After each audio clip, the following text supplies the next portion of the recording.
So,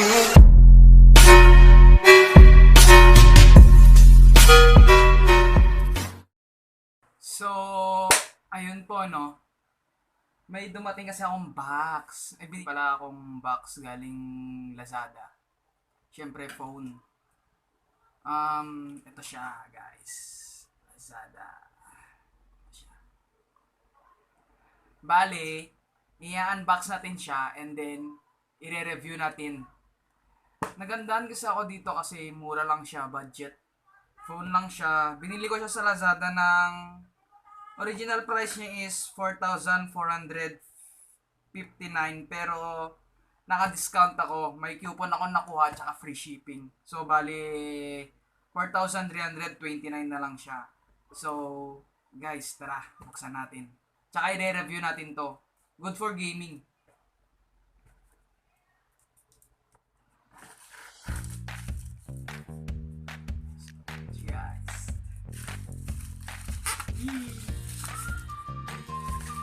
So, ayan siya.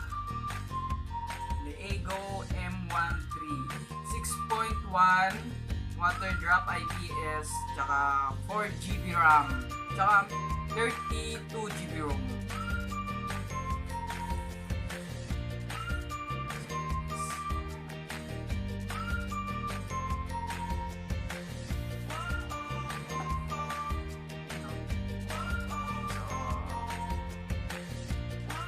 Tara, tingnan natin. So, sa box niya guys, meron tayong, syempre yung phone. Lagay mo natin dito. Yung phone. Tsaka yan guys, oh. Ganda oh, may smiley. Smiley.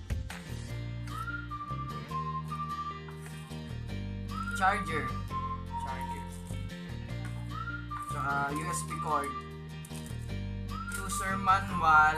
Tsaka eto ni guys, yung warranty card.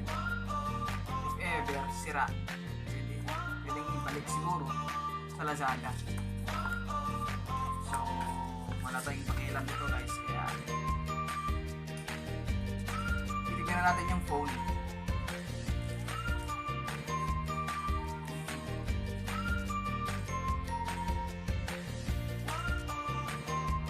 So, eto siya guys. Diba? Ang ganda. Naka-water drop screen siya. Tsaka pala guys, nung binili ko to sa Lazada, syempre nagbasa muna ako ng mga review. Yung mga iba kasing nakukuha nilang phone dun is sinasabi nila na sira. Ang phone na to kasi hindi built-in yung battery. Natanggal siya guys. Eto, papakita ko sa inyo. Pag kumuha ka nito, may kasama ka ng jelly case. Jelly case. Dark jelly. Maitim. Maitim daw. Basta yun. Eto guys. Ganyan. O, diba? Two colors to eh. Twilight tsaka itong yung Twilight yung isa. Itong kinuha ko kasi is purple black ata. Combination yun. So, ganito. Yung iba, kaya sinasabi nilang hindi nag-on yung cellphone nila. Baka ang akala nila sa cellphone na ito is built-in. So, hindi siya built-in guys. Bubuksan ko yung back cover niya. So, ayan guys. Yan. Hindi built-in yung battery niya. So, ito kasi, na-open ko na siya.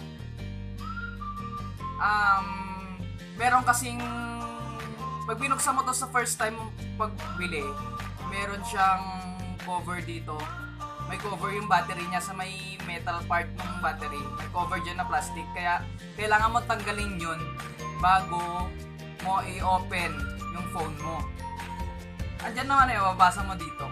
Dyan sa likod niya. Yan guys. So, balik ko muna.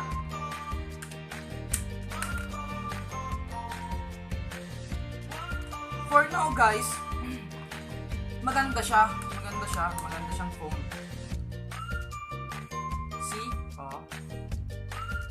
So, na-set up ko na pala siya.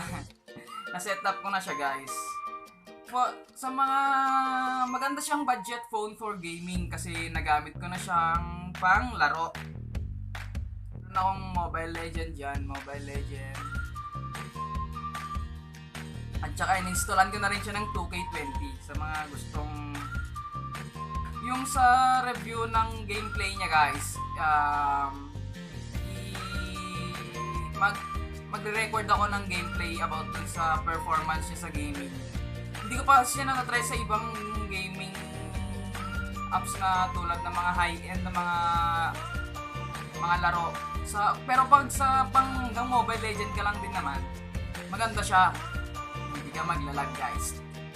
I assure you, guys, hindi ka maglalag. Ang malupit pa dito, guys, is naka 4GB RAM na 4,300 something lang yung price mo sa phone mo. O, di ba may gaming phone ka na. Tsaka hindi ka na maglalag. Ang kailangan mo na lang internet para hindi ka na totally maglag, guys. So, yan. Open natin yung si Moonton, guys.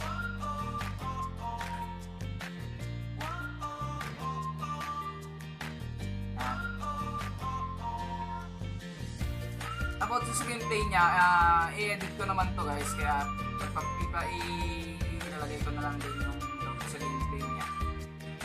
Ayan, guys, ang ganda maglaro dito, guys, promise, kasi naka 6.1 yung screen mo. Ang laki, guys. Legend 5 na ako sa ngayon and season display, kaya siguro epic na naman tayo. Mga cancer na naman dyan, mga puta nyo, mga cancer. Yan. Shoutout sa mga cancer dyan. Putang na, huwag na kayo maglaro. Gago! So, ayan siya, guys. Next naman, papakita ko yung sa NBA. Nag-install ako na dito na ng NBA 2K20. 2K20, guys. Ang ganda, guys. Ganda ng graphics ng 2K20 ngayon. So, ayan.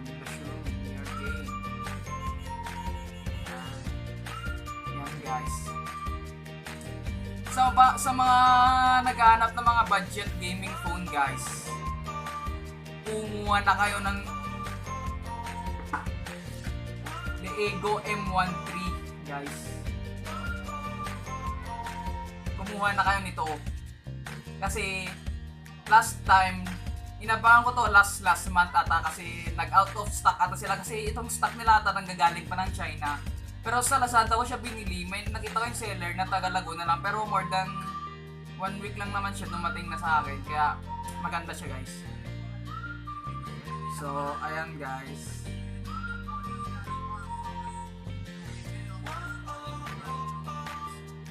Ayan na. Loading yung 2K20 natin.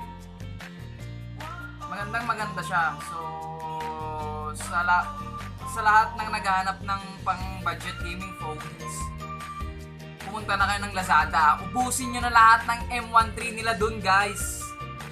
Ubusin nyo na. O baka naman si Leego, baka naman gusto mong pa-review lahat ng mga nilalabas mong phone. Leego pala, Leego. So, ayan siya, guys. Ayan lang. Yun nyo naman, diba? Walang kalaglag yan, guys. O. See? O. Nakikita mo naman yung gameplay dyan, guys. O. May lag ba yan? Wala kang makikita ng lag yan, guys. Smooth na smooth. Smooth na smooth.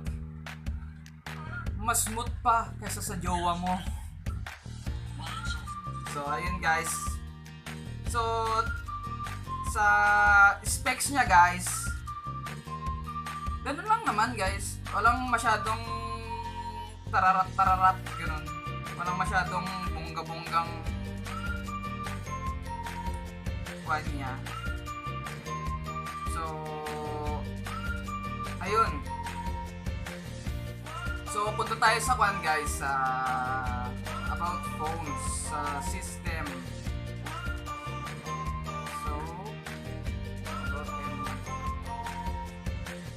So, itong M13 na ito is naka-Android version 9 na siya, guys. Android, tapos may SD card slot siya and then dual SIM. 4G siya guys, 4G. Mabilis din siya sa internet, sa Wi-Fi. So, ang ganda niya guys, stylish phone na talaga siya. Lego! Sa mga hindi pa nakakaalam ng phone na to guys, check nyo sa Lazada. Makikita nyo sa Lazada, just type M13. Tsaka pag natapos ko itong video, siguro i-review ko siya. Ipopost ko yung site, yung YouTube channel ko dun sa review ko about dito.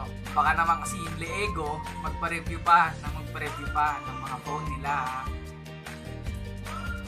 So, yun nga pala guys, binili ko to para itatry ko siyang pag-editan ng